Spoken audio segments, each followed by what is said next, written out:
নমস্কার বন্ধুরা, আমাদেরকে জীবনের প্রতিটি পদক্ষেপে এটা নির্ণয় করতে হয় যে কোনটা ঠিক আর কোনটা ভুল। আমাদের জন্য কোনটা ঠিক আর কোনটা ভুল, কোন কাজটা আমার করণীয় আর কোন কাজটা আমার করা যাবে না, কোন কাজটা করতে গেলে আমার ভালো হবে, কোন কাজটা করলে আমার খারাপ হবে। এমনকি বিচারের দিক থেকেও যদি আমরা নির্ণয় করি, তো আমাদেরকে এই নির্ণয়টা করা দরকার যে কোন বিচারটা আমার জন্যে ভালো হবে আর কোন বিচারটা করতে গেলে আমার খারাপ হবে। তাইলে আজকে আমরা এইটা জানার চেষ্টা করব যে কি কর্তব্য বটে আর কি অকর্তব্য বটে, কোনটা করবার বটে আর কোনটা করবার লয়। এই নির্ণয়টা আমরা করব কি করে? আমাকে কি নির্ণয় করার জন্য সবসময় কোনো না কোনো উপদেশকের দরকার? আমার কি কোনো না কোনো গুরুর দরকার? এবারে গুরু যদি দূরে থাকে বা উপলব্ধ না হয়, তাহলে কি আমি নিজে নির্ণয় করতে পারবো না যে কোনটা আমার করবার বটে কোনটা করবার লয়? আর সব সময় তো উপদেশক কাছে থাকবে নাই। যে কোনো পরিস্থিতিতে যে কোনো সময় কেউ আমাকে উপদেশ দিবে, এমনি মানুষ আমার কাছে নাও থাকতে পারে। তেমনি পরিস্থিতিতে আমি কি করে নির্ণয় করব যে আমার কি করা দরকার আর কি করা দরকার নয়? যেমন এখন মাধ্যমিকের এইচএসের রেজাল্ট দিয়েছে, তো স্টুডেন্টরা ভাবছে যে আমার কি করা দরকার আর কি করা দরকার নয়, আমার কোন পথে পড়া দরকার কোন পথে পড়তে যাওয়া উচিত নয়। এই নির্ণয়টা ওরা কি নিজে করতে পারবে নাই? তো সনাতন ধর্মের যে শাস্ত্রসমূহ আছে, তারা এই বিষয়ে কি আমাদেরকে পথ দেখায় সেটা আমরা জানব।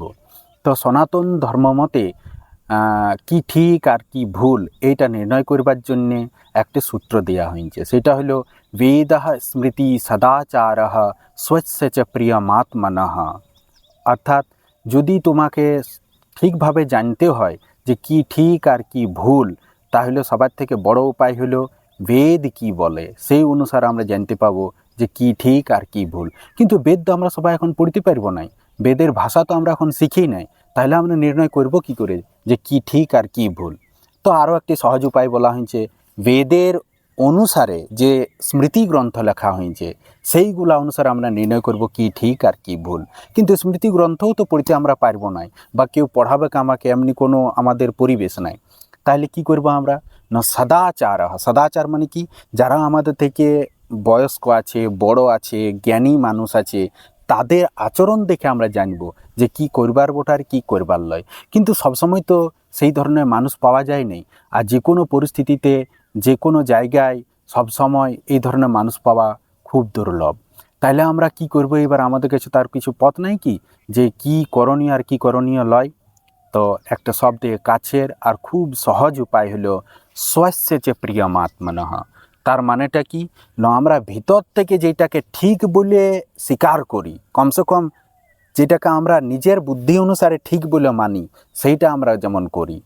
হতে পারে যে এটার পরিণামে কিছু ভুলও হতে পারে, কিন্তু সেটা সংশোধন হয়ে যাবে। নিজের সঙ্গে মানে বিরোধ করা যাবে না, নিজের যেটাকে আমি ঠিক বলে মনে করি নিজের জ্ঞানের বিরোধ করা যাবে না। তাহলে আমরা ঠিক আর ভুল সহজেই নির্ণয় করতে পারবো। তাহলে একটা এক্সাম্পল দিয়ে বলি, যেমন একটা উদাহরণ হলো যে আমরা সবাই স্বীকার করি যে প্রত্যেক দিন আমাদের ব্যায়াম করা দরকার। তো এই জ্ঞানটার আমরা বিরোধ করি না করি, প্রত্যেক দিন আমরা তো কোনো ব্যায়াম করি নি। তাহলে যদি কোনটা ঠিক আর কোনটা ভুল এইটা নির্ণয় করতে হয়, তাহলে যদি আমাদের ব্রেন এইটা বলে যে আমাদের প্রত্যেক দিন ব্যায়াম করা দরকার, যদি আমরা এটা স্বীকার করি, তাহলে আমাদের ওটা করতে শুরু করে দিতে হবে। যেমন আমরা সবাই এটা স্বীকার করি যে আমাদের কাছে টাকার যেমন অভাব না থাকে, আর টাকা আসবে হয় ব্যবসা করতে গেলে নাহলে চাকরি পেতে গেলে, এটা আমরা সবাই জানি। তো যদি আমরা এইটা স্বীকার করছি যে চাকরি পেতে গেলে আমি বেশি সুখ সুবিধার মধ্যে থাকব, তো চাকরি পাবার যে উপায় আমরা আজ পর্যন্ত আমাদের মস্তিষ্ক স্বীকার করে যে এইটা করতে গেলে চাকরি পাবো, এইটা করতে গেলে চাকরি পাবো, এইটা করতে গেলে চাকরি পাবো, সেগুলো আমাদেরকে করতে শুরু করে দিতে হবে। তার মানে কি ঠিক আর কি ভুল এটা নির্ণয় করার সবথেকে সহজ আর কাছের আর ব্যক্তিগত উপায় সব সময় উপলব্ধ আছে, এমনি উপায় হলো স্বস্য চ প্রিয়মাত্মনঃ। অর্থাৎ আমি যেটাকে ঠিক বলে মনে করি, তুমি যেটাকে ঠিক বলে মনে করো, কমসে কম সেইটার বিরোধে চলা যাবে না, সেইটাকে পালন করতেই হবে।